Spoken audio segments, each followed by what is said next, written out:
Richard Dick Severin Fuld, Jr. is an American banker best known as the final chairman and chief executive officer of Lehman Brothers.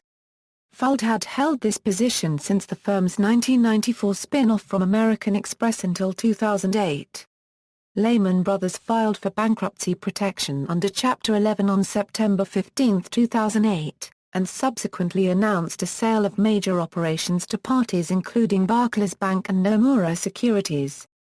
Fuld was nicknamed the Gorilla on Wall Street for his competitiveness. Condé Nast Portfolio ranked Fuld number 1 on their worst American CEOs of all time list, stating he was belligerent and unrepentant. Fuld was also named in Time magazine's list of 25 people to blame for the financial crisis. Early life: Fuld was born in New York City, to Jewish parents, Richard Severin Fuld, Sr. and Elizabeth. He is also a second cousin of Oakland Athletics outfielder Sam Fuld. He received both a BA and BS from the University of Colorado Boulder in 1969 and his MBA from New York University's Stern School of Business in 1973. While attending Colorado, Fuld participated in the Naval Reserve Officer Training Corps program and was president of the school's chapter of the Alpha Tau Omega Social Fraternity. Fuld's first career as an Air Force pilot came to an end when he got into a fistfight with a commanding officer. He said he had been defending a young cadet who was being taunted by the senior officer. Lehman Brothers. He then began his career with Lehman Brothers in 1969, the year the firm's senior partner Robert Lehman died, and stayed at the company until its bankruptcy. He began as a commercial paper trader and rose rapidly. Fuld worked for Lehman for nearly 40 years. During this time, Fuld witnessed and participated in the numerous changes which the organization endured, including its merger with Kuhn, Loeb and Company, its acquisition by American Express, its merger with E.F. Hutton, and its ultimate spin-off from American Express in 1994, once again as Lehman Brothers Chief Executive Officer, having served as CEO from 1994 through the firm's collapse in 2008. Fuld was the longest-tenured CEO on Wall Street at the time of the financial crisis of 2008.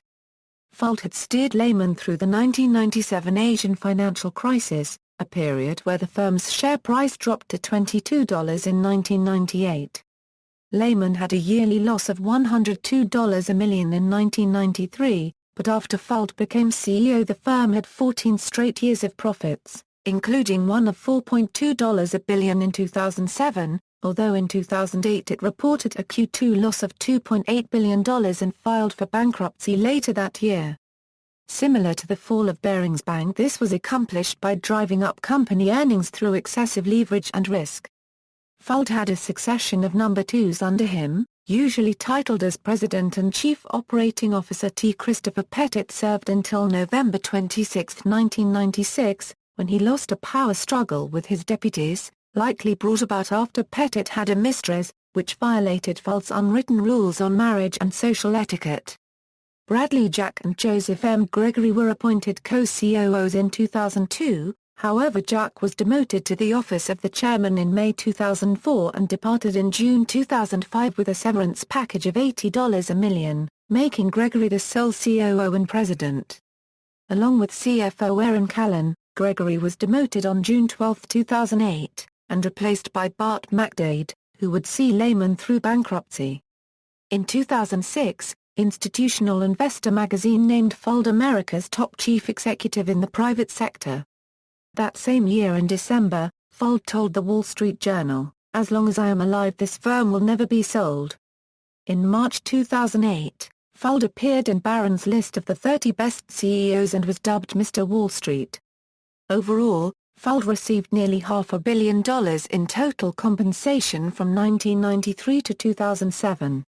In 2007, he was paid a total of $22,030,534, which included a base salary of $750,000, a cash bonus of $4,250,000, and stock grants of $16,877,365. According to Bloomberg Business Week, Fuld famously demanded loyalty of everyone around him and demonstrated his own by keeping much of his wealth tied up in the firm, even buying Lehman shares on margin, according to a friend. Bankruptcy and aftermath. Fuld was initially praised for handling the initial subprime mortgage crisis well, better than any of the other bulge bracket firms, behind Goldman Sachs. Fuld was said to have underestimated the downturn in the U.S. housing market and its effect on Lehman's mortgage bond underwriting business. Fuld was already the longest-tenured CEO on Wall Street and kept his job as the subprime mortgage crisis took hold, while CEOs of rivals like Bear Stearns, Merrill Lynch, and Citigroup were forced to resign. In addition, Lehman's board of directors, which includes retired CEOs like Vodafone's Christopher Gent and IBM's John Akers, were reluctant to challenge Fuld as the firm's share price spiraled lower. Fuld would be criticized for not completing several proposed deals, either a capital injection or a merger, that would have saved Lehman Brothers from bankruptcy. Interested parties had included Warren Buffett and the Korea Development Bank. Fuld was said to have played a game of brinkmanship, refusing to accept offers that could have rescued the firm because they didn't reflect the value he saw in the bank. However, New York Magazine had a different view on Fuld's last 3 months as CEO before the firm's bankruptcy.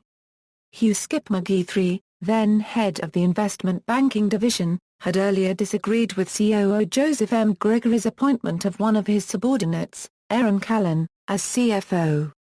On June 11, 2008, McGee organized a meeting of the firm's senior bankers, who forced Fuld to demote Callan and Gregory. Gregory's replacement as president and COO was Bart McDade. While Fuld remained CEO in title, it has been said that a management coup had taken place and that the one guy in charge was now McDade.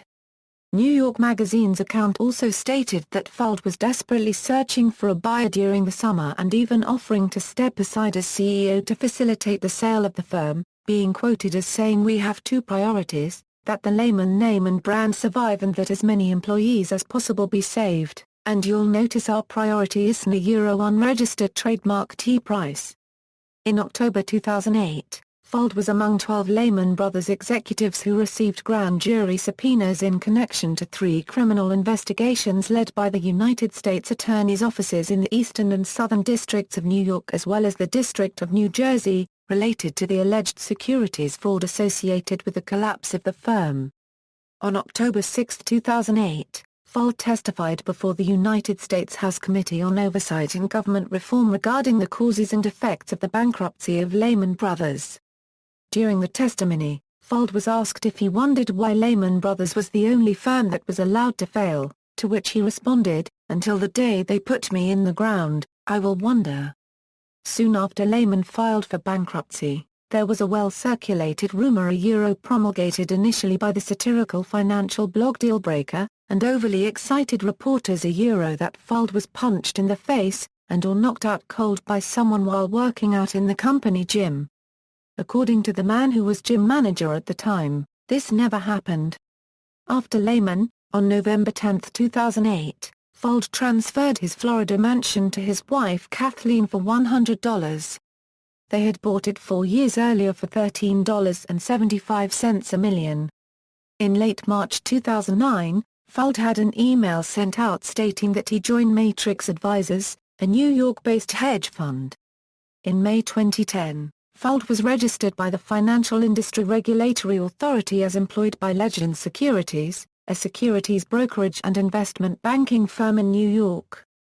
Fuld left the firm in early 2012. Accolades and directorships. In 2006, Fuld was named #1 CEO in the Brokers and Asset Managers category, by Institutional Investor magazine. In 2007 he received a $22 a million bonus. Fuld at one time served on the board of directors of the Federal Reserve Bank of New York, a position he ceased holding shortly before the bankruptcy of Lehman Brothers. He is a member of the International Business Council of the World Economic Forum and the Business Council. He also serves on the board of trustees of New York Presbyterian Hospital. He was also on the board of directors of the Robin Hood Foundation but was removed from the board following the Lehman Brothers bankruptcy. In December 2008, Fuld was given the Lex Overpaid CEO Award of the Financial Times for having received $34 million in 2007 and $40.5 million in 2006, the last 2 years before his bank's failure. CNN named Fuld as one of the 10 most wanted culprits of the collapse of the 2008 financial collapse in the United States. He was placed at number 9 on the list. Condé Nast Portfolio ranked Fuld as the worst American CEO of all time. In popular culture, Richard Fuld was portrayed by Corey Johnson in the 2009 BBC film The Last Days of Lehman Brothers. Richard Fuld was portrayed by James Woods in the 2011 HBO film Too Big to Fail. Fuld also appeared in the 2010 documentary Inside Job. In October 2011, a theatrical film titled Margin Call was released, depicting a bank loosely based on Lehman Brothers. Jeremy Irons portrayed John Tuld, a character inspired by Fuld. References. External links. Reference for Business Richard S. Fuld, Junior Times Topics.